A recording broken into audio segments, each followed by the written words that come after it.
We didn't do much at all today in the way of vlogging. Like, at all. Um, I just did a whole bunch of stuff for work.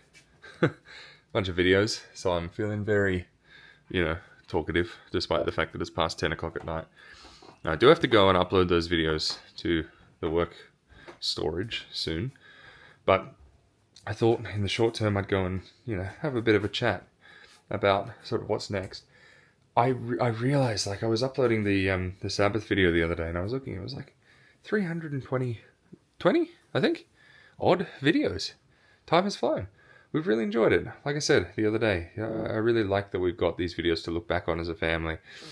I love the fact that we've got so much of Charlie growing up and, his milestones. Hannah would whip out the camera and she'd be so proud to sort of show him off, and I love that. Tomorrow, actually, speaking of whip out the camera, have a bit of fun with Charlie, I have a Charlie morning all to myself. I'm so happy. It's not even a morning, it's a whole day. I've got a webinar tomorrow. Well, sorry, not tomorrow. Technically, early Wednesday morning, 2 to 3 a.m. And I've noticed that I can't sleep. I try and sleep before a webinar. It just doesn't work. So what I've done, and what I'm doing, is I'm adjusting myself to sort of the night hours a couple of days before. Hannah, I don't even know if you've noticed this. You're like, how come you go to bed so late? This is why. So that, 2 to 3 a.m. doesn't feel like a tiring time for me. I can just kind of wing it because I can't sleep. I can't go to sleep during the day. It's just, I don't know why. It's so annoying. I'll go to bed at like 2 o'clock, wake up at 5:30, and I just have been watching the clock the whole time. I just can't sleep. So tomorrow, Charlie and I have a whole day because I start work later, and Hannah is going out. So it's going to be Charlie and I, which I'm really looking forward to. I'm actually going to try and steal the baby seat out of the other car, just in case we decide we're going to go on an adventure. Don't know if we are, but that could be a bit of fun. Daddy Charlie time. I'm looking forward to it. He's a good boy. He's such a good kid. I love every minute that I spend with that kid. It's so humbling being a dad. I keep saying, people go, oh, what's the best thing you've learned about being a dad? I'm like, look, there's just so much. It is the most humbling, the most difficult, the most rewarding thing. Anything in life that is extremely difficult is almost always extremely worth it. This is something I've learned. And there are times when I'm, being a dad that is super, super challenging. And I know that I'm learning because I'm not doing a great job. I'm doing my best. But, Charlie teaches me stuff every day. It's crazy how a kid who's like, a year and a half old almost. Not even a year and a half old, but he teaches me so much. I'm relatively young. I'm not yet 30. I've been around for almost 30 years. But he's taught me more in the last year than I've learned in the last decade combined, I think. It's crazy. Highly recommend. Highly recommend. Have kids as soon as you can. Yeah. Getting married and having kids is super, super challenging. But like I said before, it's the challenging things that lead to the greatest reward. Oh man, it's wild to think about. I was looking the other day at Luna. Luna's getting grey. Luna's getting old. And it was 2018 or 19, I think it was. I can't remember now. That I came back. I was living in Melbourne for a year. Spent some time with Nana, which I would not trade for the world. I kind of wish I'd been able to spend more time there. But anyway.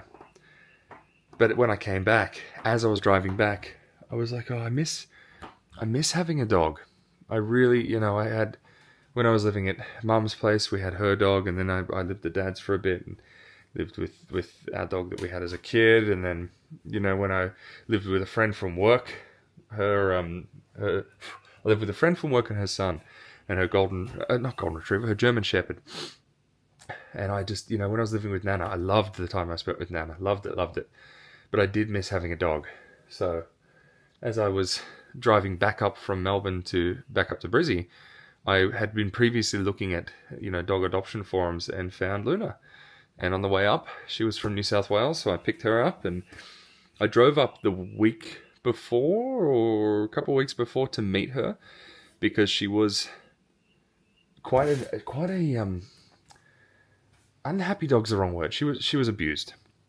And so I knew she was abused because they warned, she's like, it's important for you to meet her, to see her, personality, who she is, learn about sort of how she behaves and her fears, and see if, she would live with you, basically, which I did.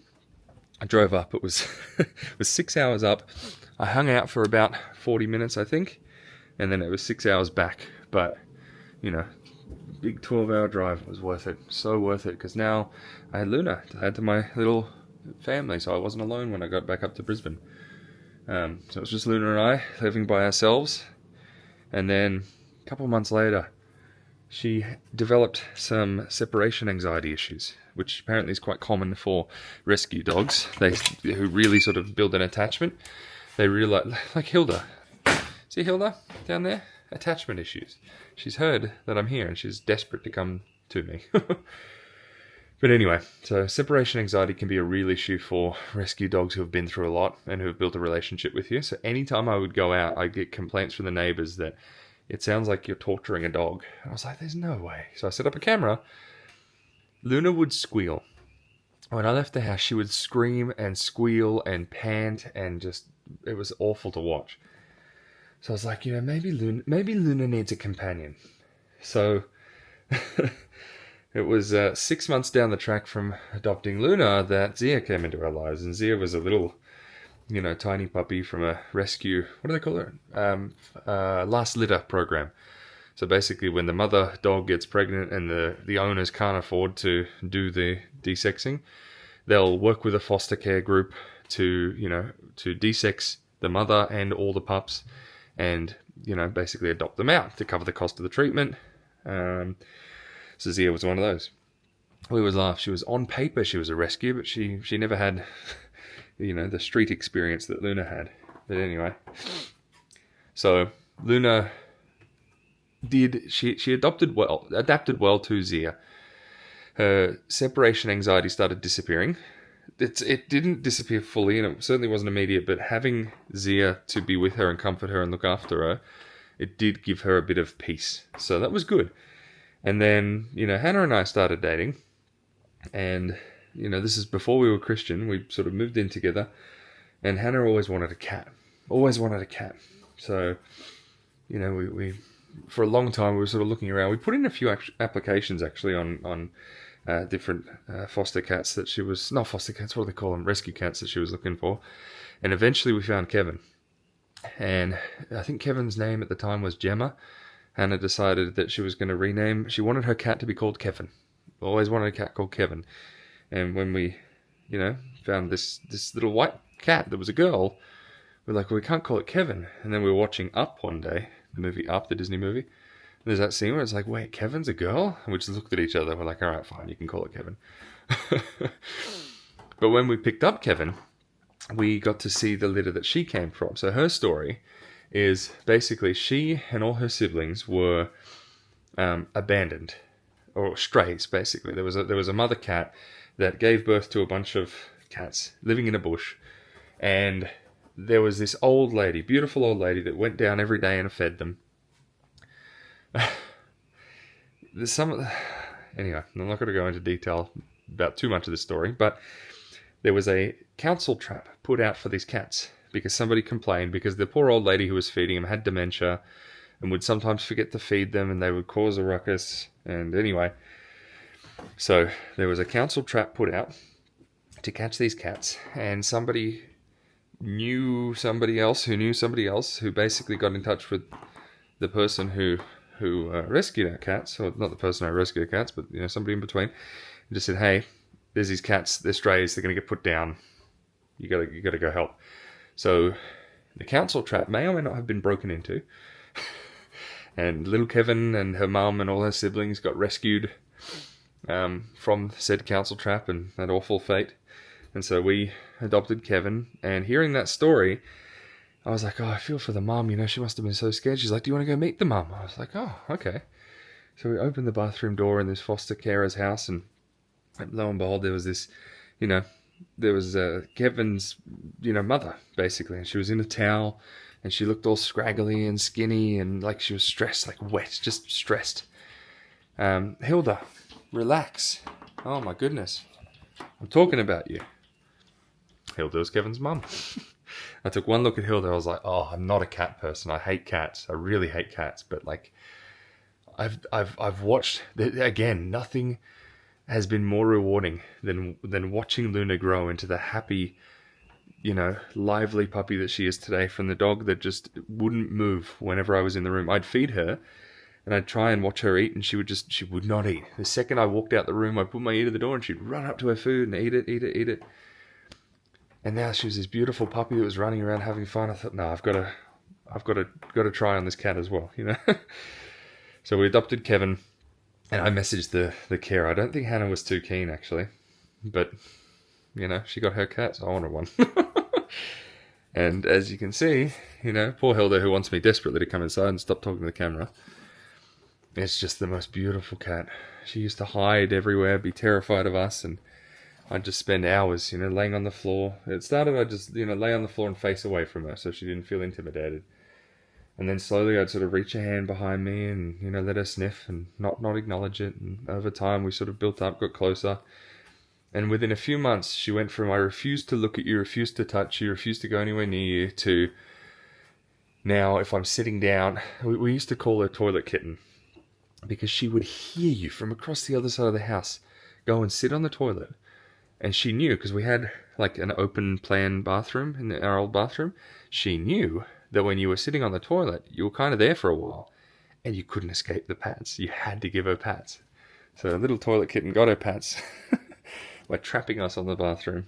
And the most difficult things, the things that are the most challenging, are almost always the most rewarding. They will build you up. They will create character, which is critical, right? Like who you are and who you become through the challenges of life are some of the most important things you will ever go through, because, wealth and health and all these different bits and pieces can be stripped away. Health can be stripped away. I'm not a big health guru, obviously, but can be stripped away. My grandfather, one of the healthiest people I know, super regimented, and he's just had a heart attack. It's his second heart attack in 25 years. So health can be stripped away from you, but who you are can never be taken from you.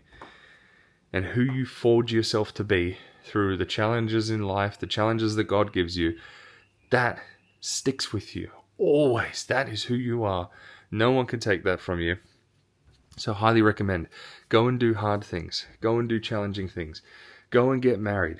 Commit to your marriage. Build a family. Adopt silly rescue toilet kittens. All these things are so hard. Building on them is so difficult. Doing things right, choosing the right thing is always, or quite often, very difficult. But it's very worth it.